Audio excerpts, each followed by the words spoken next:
Ahora, dime, Raúl, ¿qué las diferencias y si hay algún tipo de similitudes del sismo del 19 de septiembre con el del 7 de septiembre? Sí, bueno, el epicentro en primer lugar. El sismo que acabamos de tener el martes tuvo su epicentro a 120 kilómetros de la Ciudad de México, bastante cercano. Y tú nos dijiste la semana pasada que eso es muy importante.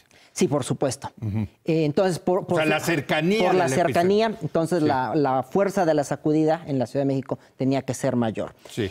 Fue un sismo de magnitud 7.1, comparado con el del 7 de septiembre, que fue de 8.2. Fue más grande, pero el epicentro estaba a 700 kilómetros de la Ciudad de México. Correcto. Lo cual hace una diferencia muy importante. Y por eso devastó, digamos, el del 7 de septiembre a Oaxaca y Chiapas. Es correcto, sí. Y el del 19 de septiembre a Morelos, Puebla y la Ciudad de México. Ciudad de México, Guerrero, parte de Oaxaca, Estado de México, sí. Ahora, dime una cosa. Yo sabía que las placas famosas tectónicas y el tema de la falla estaba en la costa del Océano Pacífico. Este fue un sismo cuyo epicentro está, muy raramente, yo nunca lo había visto, dentro de la Tierra. Sí, exacto. En medio ahí, en medio del continente, en Morelos. De hecho, hay antecedentes, posiblemente no lo recuerden, pero el 15 de junio de 1999 hubo un sismo similar, no en cuanto a los daños, que ocurrió cerca de Tehuacán, Puebla. Sí. Lo que sucede es que sí, efectivamente, hablamos de las placas tectónicas, sismos como el del 85 ocurrió, sí. Por decir, la mayor parte de nuestro territorio en México está en la placa de América del Norte, vamos a suponer que es esta.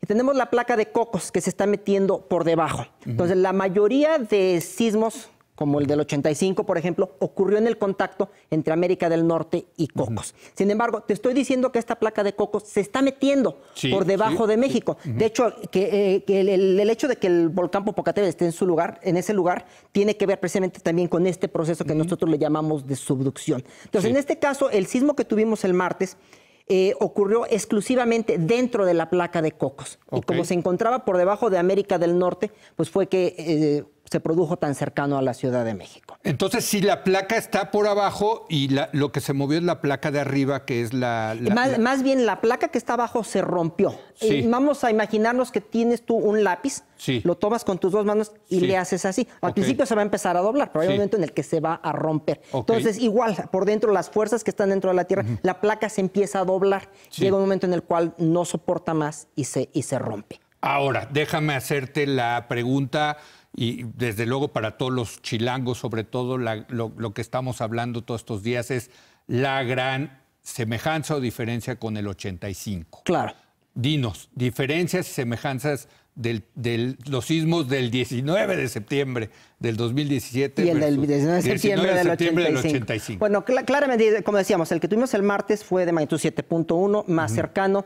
El de 1985 fue de magnitud 8.1. En cuanto a la cantidad de energía que liberan, fue 30 veces mayor. 30 veces mayor. El del 85. El del 85. Sí. Pero su epicentro estuvo más alejado de la Ciudad de México. Eso nos da como consecuencia que la duración de la sacudida para el sismo del 85 fue mayor, fue más larga que en el sismo del martes. En tiempo, sí. Y otra diferencia también es en el contenido de frecuencia. ¿Qué es eso? A ver. Esencialmente, la frecuencia es por decir cuántas veces podemos hacer un cierto movimiento y repetirlo en una unidad de tiempo, en un segundo, por decir. Entonces, por decir... ¿Cuántas oscilaciones? ¿Cuántas oscilaciones? En un periodo de tiempo. En un periodo de tiempo. ¿Hubo más en 85 o en 2017? Hubo más en 2017, porque el epicentro fue más cercano. Y eso tiene una implicación importante en el sentido que, dependiendo del número de pisos que tenga un edificio, se van a ver afectados de manera diferente. Para sismos con el epicentro en la costa de Guerrero, se van a afectar edificios de mayor altura.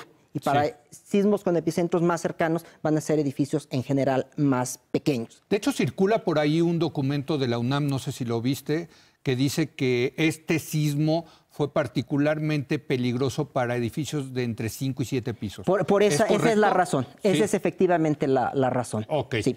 Ahora, déjame preguntarte, el del 85 sí, yo tengo la impresión, pero tú dime, de que fue más devastador que el del 2017. Sí, claramente sí.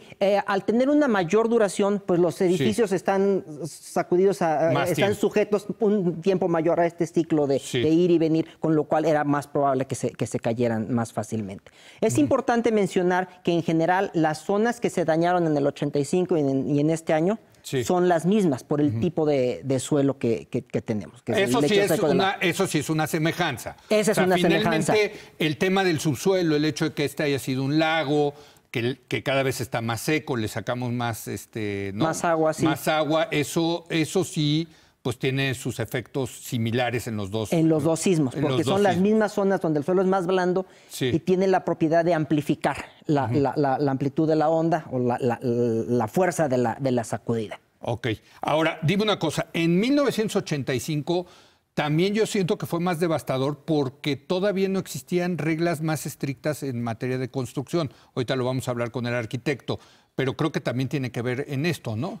Seguramente también fue un factor. Digo, después del sismo del 85 se revisaron los edificios que se habían caído, que se habían dañado, y eso nos permitió mejorar el reglamento de construcción. Digo, y te lo pregunto porque, pues, evidentemente vemos muchos, creo que han colapsado 50 edificios, ahorita lo vamos a ver. Pero, por otro lado, tienes las torres estas que están aquí en Reforma que no existían en el 85. Claro. Y que no se movió bueno, se movieron, pero no les pasó absolutamente nada. Porque están diseñadas para resistir. Y que tenemos la Torre Latino, que ha resistido pues también cuantos sismos, ¿no? Pero por eso, entonces, ustedes los sismólogos, digamos, de alguna manera les dan a los constructores, digamos, los insumos para decirles, ustedes tienen que construir estos edificios tomando en cuenta que puede venir un terremoto de estas características. Eso se hace también en el caso de la UNAM junto con el Instituto de Ingeniería. Ok. Donde ellos tienen un aparato que es un poquito diferente del que manejamos nosotros como sismólogos, que le llamamos el acelerómetro. Que son diferencias entre medir la velocidad o la aceleración del suelo. Desde el punto de vista de la ingeniería es más importante la aceleración. La aceleración. Ah, fíjate, eso está interesante. Sí, exacto. Y entonces con base en eso es que se diseñan precisamente estos reglamentos de construcción. Digo, te lo pregunto porque yo he escuchado estos días que es una locura que sigamos viviendo en la Ciudad de México, que sabemos que es una zona propensa a movimientos telúricos, y ahí estamos nosotros, los chilangos, seguimos construyendo, etcétera.